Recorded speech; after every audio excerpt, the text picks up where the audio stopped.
if you don't know your own worth before you've arrived at your first customer and you're an easy target for price bashing, then you set yourself up for failure from day one. So I start with all my costs, and then I divide them up over sort of 200 days, I think it is, of the working days of the year. It's no sense in costing your business over 365 days, because it won't work. It fundamentally won't work, and not unless you work 365 days. So if you've paid your VAT bill and you're having to top it up from somewhere, from savings or something, it's another red flag. You're doing something wrong. You're doing one thing, two things. Either you're spending too much money, you're spending the honeypot, or you're not charging enough. This is the FieldRocket podcast. I'm your host, Tulloch Priest, and today we're joined by Dan Voice from Prime Fusion. Thank you for coming. No problem, Tulloch. Thank you for having me. Yeah. Can you tell us a little bit about your background? Yeah, I started off originally in a swimming pool background, doing heating for pools and filtration and things like that. So that's basically where my apprenticeship lied. And then obviously my dad was oil, gas, and then he passed away. So you're working together? Yeah, we're working together at a company. Mm-hmm. And then he passed away, and I got my gas relatively easily because obviously I'd got the experience beforehand. And then I had another friend that gave me a leg up as well. But yeah, and then I moved on to plumbing and heating in a different county. And then I never really looked back, really. I moved right away from the swimming pools and then just carried on with general plumbing and heating, commercial and domestic. So you're doing more servicing at the moment, or is it installs? I am probably 90% of my work is repairs and servicing. I really enjoy that sort of work. I'm just me, so I really enjoy just odd jobbing, if you like. Mm-hmm. It's great with the odd boiler in here and there, tops the coffers up. Okay, that sounds good. Well, we're talking about that kind of thing. Yes. We're talking about pricing today. Pricing, yes. Yeah. It's always kind of an interesting topic. It covers kind of lots of things. Topic. It is very interesting if you get it wrong. Yes, yeah.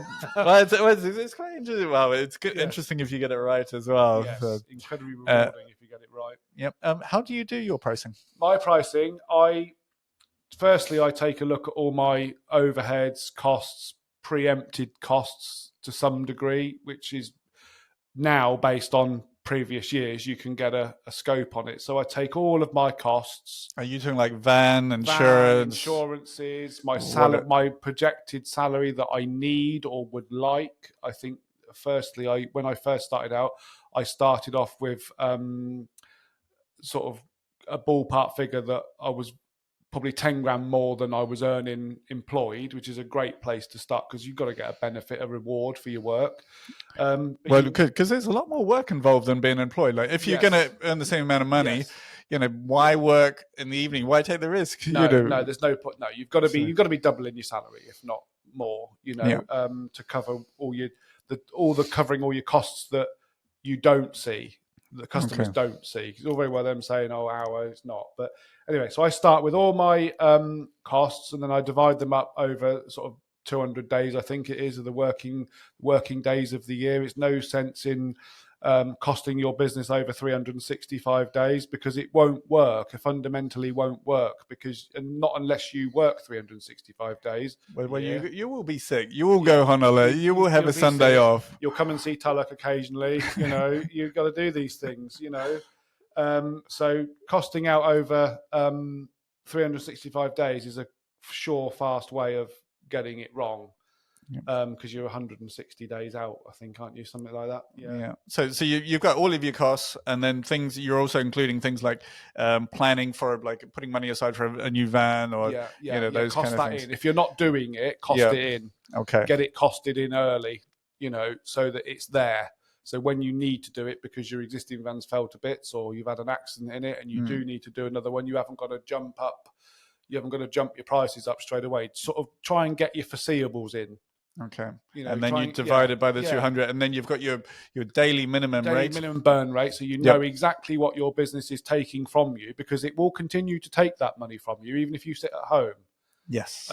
So if you sit at home for a week, oh my God, I've got to find 300 quid to cover my overheads. Yes. So you do that by not working every single day to what you've costed out. So you've got to I think the way I do my costings for jobs are not necessarily on an hourly rate, because I think we scupper ourselves on an hourly rate because we can do things in 10 minutes. So I think it's very good. But you say 10 minutes, but if you have in the customer's eye. Okay, and they go, I was going to say that we can change a kitchen tap in 15 minutes. Yeah, but that took you 10 years to work learn out. To do that. 10 years to learn to do something in 15 minutes. What they don't know is it took you half an hour to get there.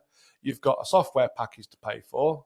You've got all the other overheads to pay for. Just because something took you 15 minutes doesn't automatically give it the right for you to charge for 15 minutes. Yeah. So that's when you incorporate. A lot of companies nowadays have a minimum charge. You see minimum charges on a lot of things like card transactions or minimum spends in shops. It's to cover overheads.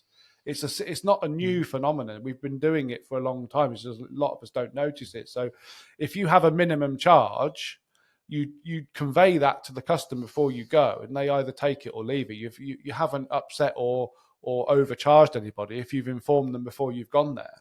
Yeah, so you're up front about, because the other thing is that if it does go slightly wrong, you might even get a callback. Yeah. And if you're not accounting for these things, you're out of pocket very, very quickly. You're out of pocket for that job, but then you need like 2 or 3 other jobs to actually make up for that. You have to understand that we all make mistakes. We're human. We know we didn't quite tighten that nut up properly, and it drips. And then the customer calls you, go back, and you got to sort that out. Do a good job. I make sure up on time. I'm in uniform. I'm ready to go. I'm going to come back if there's a problem. You probably don't want to say that, but you need to be thinking, if this all goes, something was to go wrong with this little job I've done or whatever I've done, if you've got no money in that job, or no money in general, you're not going to be very keen to go back and help her out or him out. When there's been a problem, you're going to get all flustered. They're not going to be able to get hold of you. That will damage your reputation far more than the cost. We're just charging slightly more in the top. Charge slightly more. Trust your services. Trust your worth. You should have worked your worth out long before you went to your first customer. Yeah. If you don't know your own worth before you've arrived at your first customer, and you're an easy target for price bashing, then you set yourself up for failure from day one. You need to, and worrying too much about what everybody else is charging. If you need to be charging X amount of pounds, then, and it's way above the national average or even the local rates, if it's way above, then you've got to do a couple of things. You've got to look at your overheads, look at your wage expectation, and tidy them up. You don't have to, but don't be the cheapest fool in the village. Because you're not going to be there for next year. You won't be there for next year because you've got to make money. You don't be scared of making money. You've got to make loads of money. And often accountants will say, you need more sales, you need more profit. Yeah. Well, they don't say it for no reason. It's because that's how business works.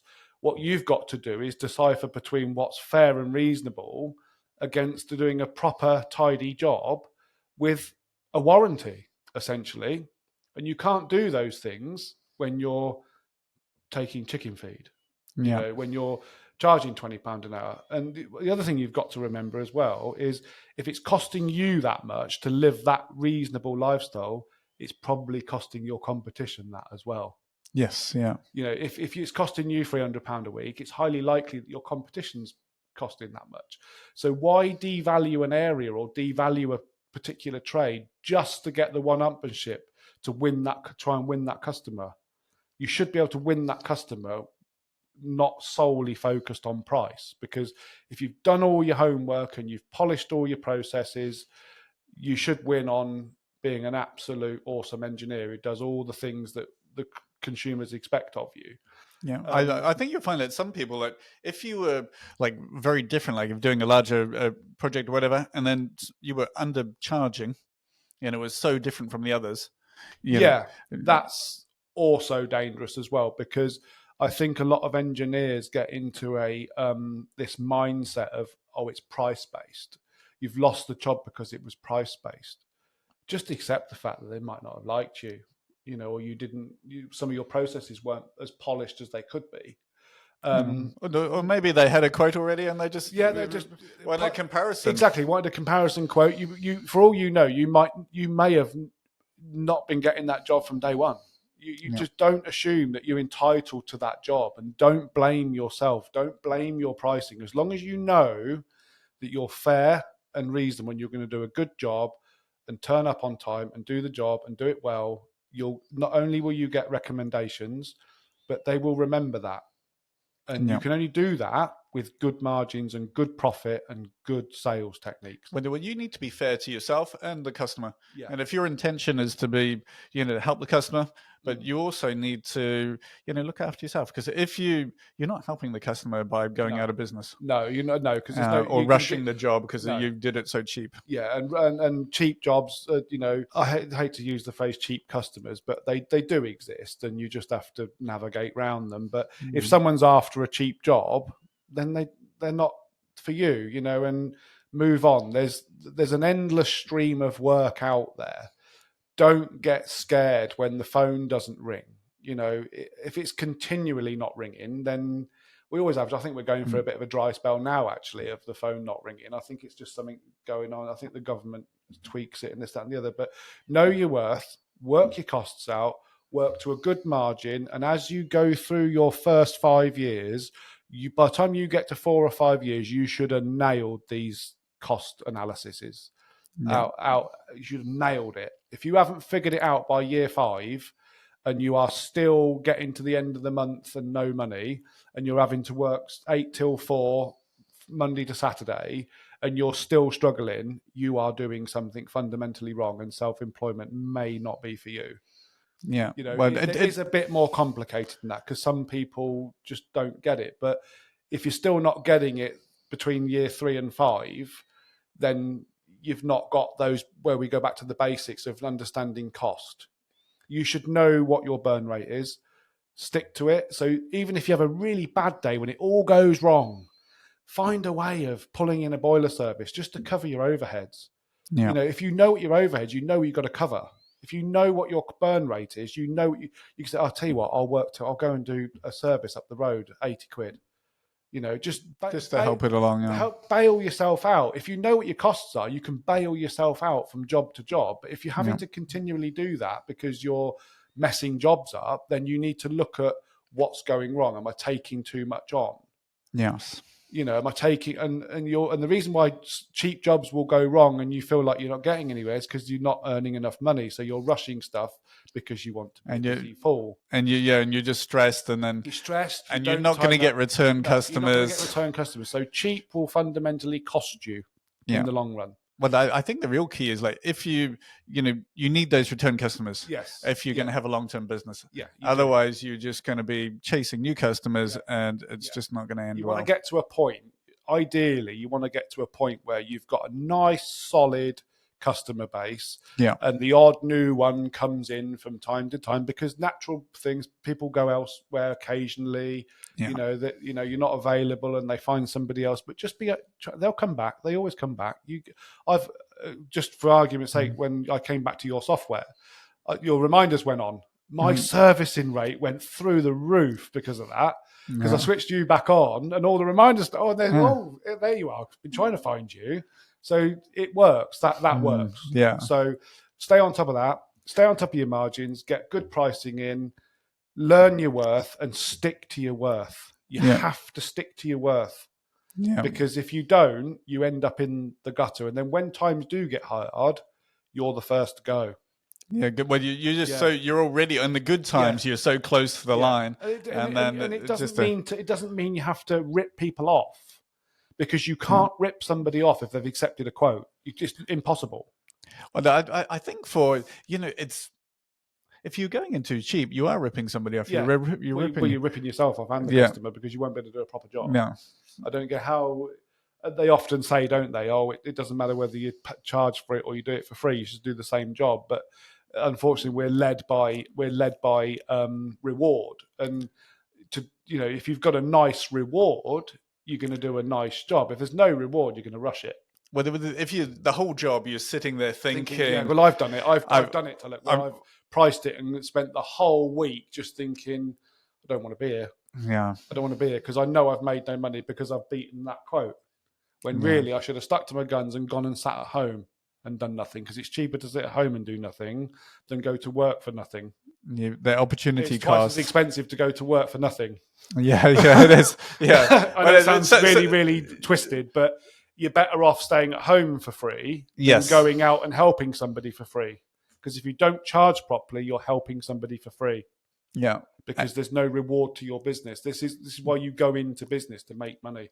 Well, the thing is that you've helped them for free, but you've gathered these extra liabilities as well. And if something goes wrong, you're going to run a mile. Yeah. And then the next review you get on Google is going to be, he didn't come back after doing that job. He did a shoddy job, and then because you haven't got the margin to service that customer correctly. Yeah, and I think none of us are perfect. We all make mistakes. Anyone that says they don't get a leak is lying.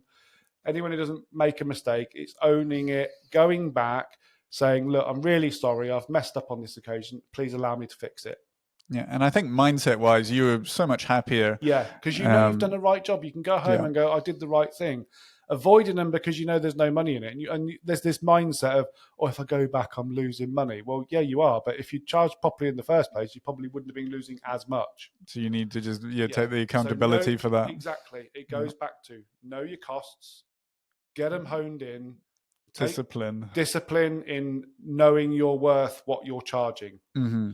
And if they don't like it, stay at home. Yes. Yeah. Wait till the next one comes in. I know it's very easy to say, and it's a very painful thing to say, but if you're good and you do all of these things properly, the honey will come. And over time, you will build up that trust with your customers. You'll get to a point where you don't need all these new customers that you pay hundreds of pounds for advertising because you do it yourself. Well, for the companies that use our software, the most successful ones, it's over 90% reoccurring customers. But obviously, that's when the companies are mature. Like when you're first starting, when you're first starting, still building up some money into advertising. You might have borrowed some money from friends and family, but how great are you going to feel when you're doing really well and you pay back all that help? You pay back all that help to people that have helped you because you've got a rock solid pricing structure.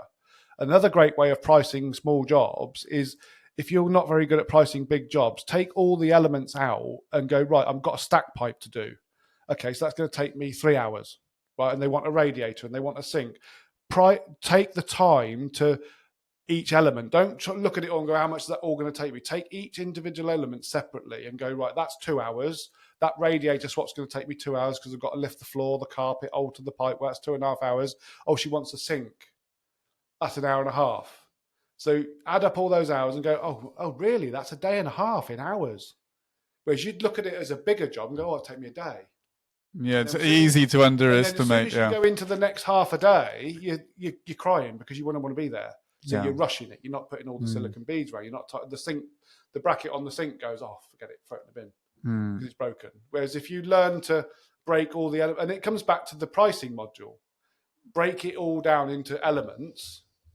Wages, business overheads, holiday, whatever. Break it all down. If you want 2 10-grand holidays a year, it's got to go into the business model. Yeah. It's got to go in there because there's only one thing that pays for it, and that's your business. Yeah. So if you run around for 20 quid an hour, don't be surprised if EasyJet never see you. Yeah, that's true. You've got to get it right. You need you've got to. I think you need to class your wants, your personal wants, in there as well. Because if you want a Ferrari, it's got to be in the business model. Well, the thing is, you actually need to decide: do you actually want to go off the tools? Like some don't. If you don't want to leave the tools, just be realistic about my tools. Yeah. Well, if you love HR and admin and running business, and dealing with, and going out to see customers. I mean, you can change that. But I think when you get that sort of size, I think you change the dynamic of a business completely when you come off the tools and you've got employees, because you've got to then factor in all. You'll get to know which ones mess up occasionally, and you'll have to adjust your business model for that, or talk to them, or let them go.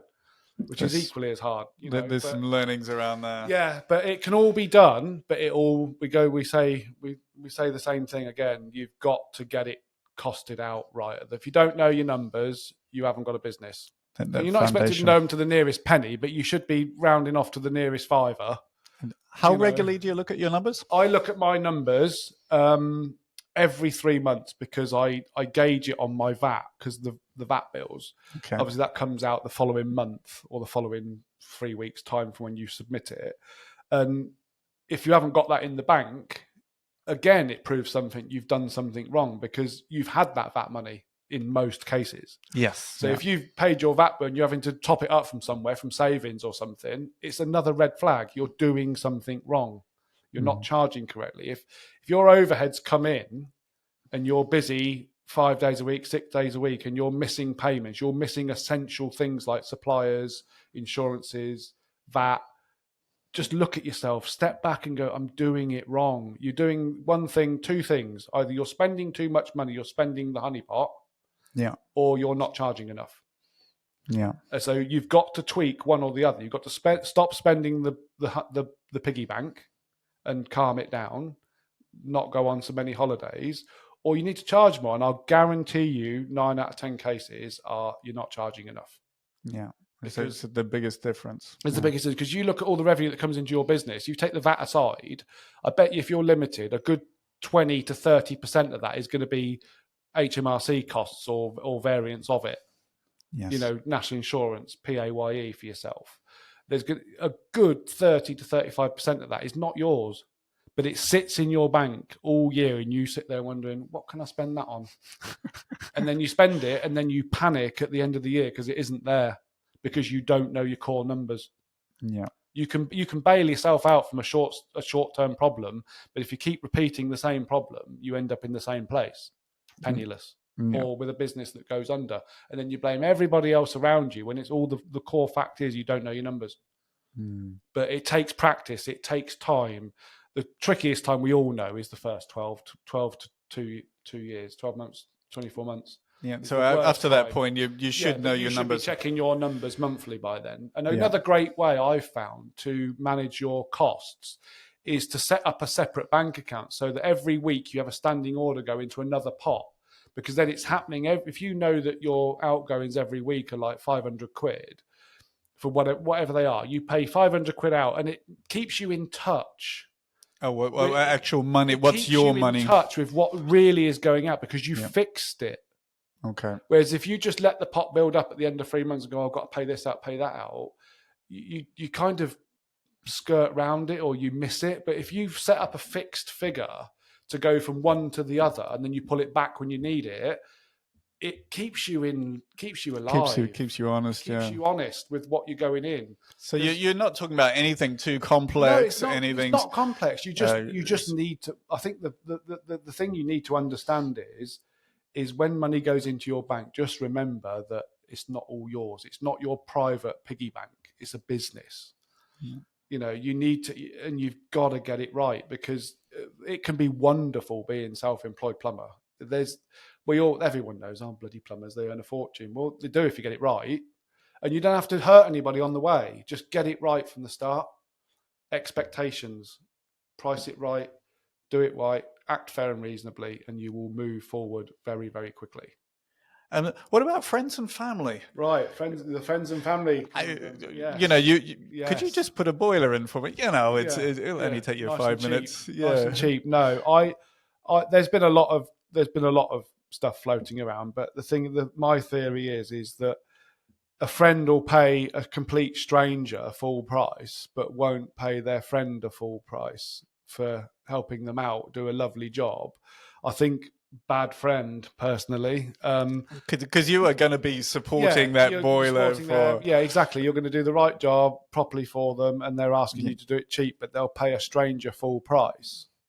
I think, you could probably entertain a little bit, and you might say to them, look, I tell you what, this is my day rate, because you've calculated it, as we've discussed earlier. You can't deviate from that, because that affects your life. Yeah, you are paying for that boiler. If they're coming, unless you're going to do it at midnight till when you start work again, then it's not going to happen. So you've calculated that your network, your worth is this much. You could just say to them, look, you buy the boiler. I think that's as far as you should be going, really, because then you're not detrimentally affecting your life. That's as far as. But even then, I think I don't know. I would be cautious because you say that you're not detrimenting. Okay. The extreme example, you could be earning money during that period. You could be, yeah. But also your tools are going to wear out. I know these are small things, but that diesel to get there, and they will call you. They will call you. They'll call you at 8 o'clock at night as well. Yeah, they're not going to be. They're a friend. They're not going to go. Oh, I mustn't call him till 7 o'clock tomorrow morning. Yeah, the radiators need topping up, or whatever it is. And so I think mates rates. Yeah, I think it's a long-lived term. But no, I don't think, I've certainly not done it. All my friends have always said, well, I've got to pay somebody else. I might as well pay you. I personally have never encountered it. I think if it's a good true friend, true friends should say, I'd rather support you than the bloke up the road I don't know. Yes, it's a lot healthier thinking than because you're a mate. Giving stuff away is, I think, but then there are friends. I think the other thing is, do us a favour. The do us a favour. Well, you design, houses. You design. You're an architect. I'm not. I think that's quite different, though. Exactly, but hear me out. If you've got a friend who's a decorator or a carpenter and you need some skirtings, it's a bit different, Yes, yeah. But when it's two completely different people, like one's an airline pilot and one's a plumber, I don't think. I think even favours are dangerous because they soon get out of whack. Yeah. You did this for me, you did that for me. Just stick to your business model. That's what I want. Charge it, take it, sort it. But I think with that favours thing, there's a danger that it comes into quite a transactional relationship. Yeah. As you're saying. Do us a favour, do us a favour. I mean, I think it's frowned upon amongst a lot of big corporations now, this favour thing, because nothing's ever for free. Just remember, nothing's ever for free. Yeah. There's a cost involved in every single movement. Putting the dishwasher on, there's a cost involved. It's just, that's life. But no, the friends and family stuff. I mean, I don't know about your mum though. That's a I think we're treading on dangerous ground. I think people can work that out for themselves. Yeah. But no, I think true friends would be true to you. I think is the general consensus of that one. Yeah. Well, thank you very much for that. Thanks for coming on the podcast. It definitely it's really good to talk to you, and I hopefully that this is helpful for engineers that are in the trade and actually out there and doing it. Thank you. Definitely.